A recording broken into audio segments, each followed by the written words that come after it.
Hi, in this particular video, it's exactly the same question as one of the other videos in the playlist, but this time, rather than using the quadratic formula to solve it, we're actually going to use completing the square. So I just wanted to show you the two videos side by side, and I'll put a link in the description to each of the other videos. Okay, so this is a non-calculator. And in this particular one, I'm going to use the technique called completing the square in order to solve it. Okay, so before I start to do that, I just need to make sure that I've got it in the quadratic formula form. Okay, so my big problem here is going to be this x as the denominator. Well, to get rid of that, I'm going to multiply both sides by x, because if I do that, I can lose the denominator underneath the 8. Okay, so I've multiplied both sides by x, and when I multiply out, I get x times x is x squared. Now x times minus 8 over x, well, the two x's are going to disappear. I'm going to end up with x squared minus 8 equals 4x. Okay, so let's put it now into the quadratic form. In other words, I need to make it equal to 0. If I make it equal to 0, I'm going to bring the 4x over, and I'm going to get x squared minus 4x minus 8 equals 0. And that's in the form that we need to use in order to complete the square. Okay, so the way we do that is we look at the first two terms, and remember that with completing the square, all we're doing really is taking this formula and writing it in a different way, or the equation and writing it in a different way.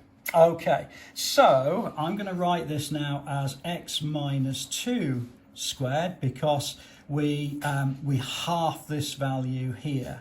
Now, if I multiply that out, I'm going to get x minus 2 times x minus 2. Well, that's going to give me x squared minus 4x plus 4. So the first two terms are exactly the same as the first two terms here. But my problem is I've got this plus 4, so I'm going to minus 4. Okay, now that means this will give me exactly the same as this. But I've still got this minus 8, so I'm going to minus 8, and that equals 0. Now, if you're not sure why or how I've done that, then please do have a look at one of the playlists on completing the square on the channel, and there's lots of examples there for you to have a look at. So let's just tidy this up and see if we can get a value for x. So I've got now x minus 2 squared minus 12 equals 0. Okay. So if I take this minus 12 and put it over to the right-hand side, it's going to become positive 12. So I'm going to end up with x minus 2 squared equals 12, which is great.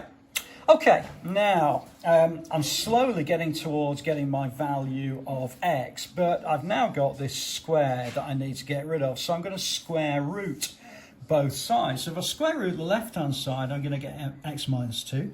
If I square root the right-hand side, now don't forget the square root of 12 can be a plus or a minus. Okay, just the same as saying the square root of 36 is plus 6 or minus 6, because minus 6 times minus 6 is 36. Okay, so let's get this minus 2 over towards the right-hand side, and I'm going to be able to write this as x equals 2 plus or minus the square root of 12. Okay, now, in the previous video where we looked at the quadratic formula, we had an answer of x equals 2 plus or minus 2 root 3. And that's actually what we've got here. Because if we look at root 12, that's the same as saying x equals 2 plus or minus the square root of 4 times the square root of 3. Okay, so the square root of 4 is actually 2. So I can now write this as x equals 2 plus or minus 2 root 3, okay, which is the same as when we use the quadratic formula. So therefore I've got my two values of x. X is going to be equal to 2 plus 2 root 3, that's my first value, and x is equal to 2 minus 2 root 3, which is my second value.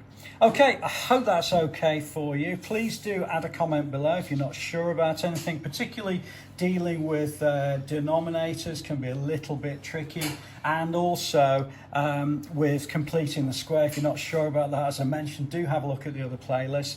Please add a comment below. I'll always come back to you, and I look forward to seeing you inside the next video.